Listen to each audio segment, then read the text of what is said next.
ये कहानी है एक ऐसे दौर की जहां जंग सिर्फ मैदान में नहीं लड़ी जा रही, बल्कि पूरी दुनिया एक छुपे हुए युद्ध का हिस्सा बन चुकी है।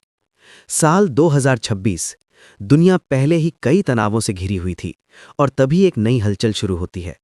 मिडल ईस्ट में बढ़ता तनाव और उसके असर से दूर बैठा यूक्रेन भी इस कहानी का हिस्सा बन जाता है। सोचिए, एक तरफ रेगिस्तान में मिसाइलें आसमान चीर रही हैं और दूसरी तरफ बर्फीले मैदानों में सैनिक अपनी लड़ाई लड़ रहे हैं। दोनों जंग अलग हैं, लेकिन कहीं न कहीं एक दूसरे से जुड़ी हुई हैं। इस कहानी की शुरुआत होती है बढ़ते अविश्वास से।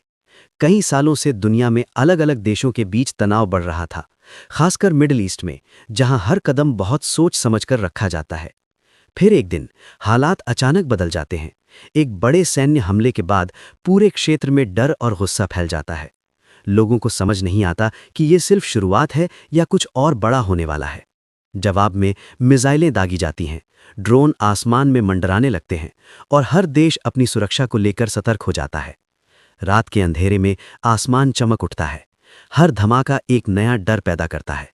और इसी बीच दुनिया की नज़रें एक अहम समुद्री रास्ते पर टिक जाती हैं, जहां से तेल की सप्लाई होती है। वहां खतरा बढ़ जाता है। तेल की कीमतें बढ़ने लगती हैं, बाजारों में गिरावट आने लगती है और आम लोगों की जिंदगी पर इसका सीधा असर पड़ता है।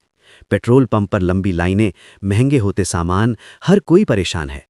ये सिर्फ एक क्षेत्र की समस्या नहीं रही, अब ये पूरी दुनिया का संकट बन चुका था। अब इस कहानी में एंट्री होती है यूक्रेन की। यूक्रेन पहले से ही एक कठिन जंग लड़ रहा था। उसके सैनिक हर दिन अपने देश की रक्षा में लगे थे। लेकिन दुनिया बदल रही थी। नई तकनीक, नई रणनीतियां और नए खतरे। यूक्रेन ने अपनी जंग से बहुत कुछ सीखा था, खासकर ड्रोन और एयर डिफेंस सिस्टम के बारे में।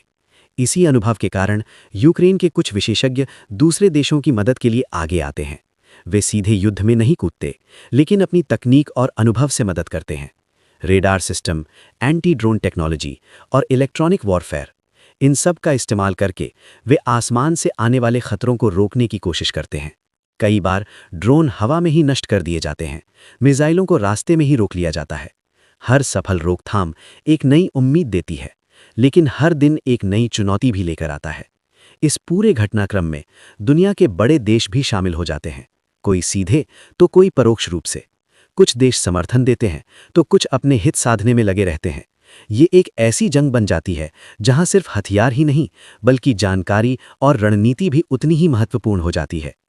आसमान में घूमते सैटेलाइट्स जमीन पर मौजूद सैनिकों को जानकारी दे रहे होते हैं। हर मूवमेंट पर नजर रखी जा रही है।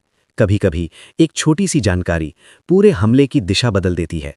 इस बीच यूक्रेन के सामने एक नई समस्या खड़ी हो जाती है। दुनिया का ध्यान बंटने लगता है।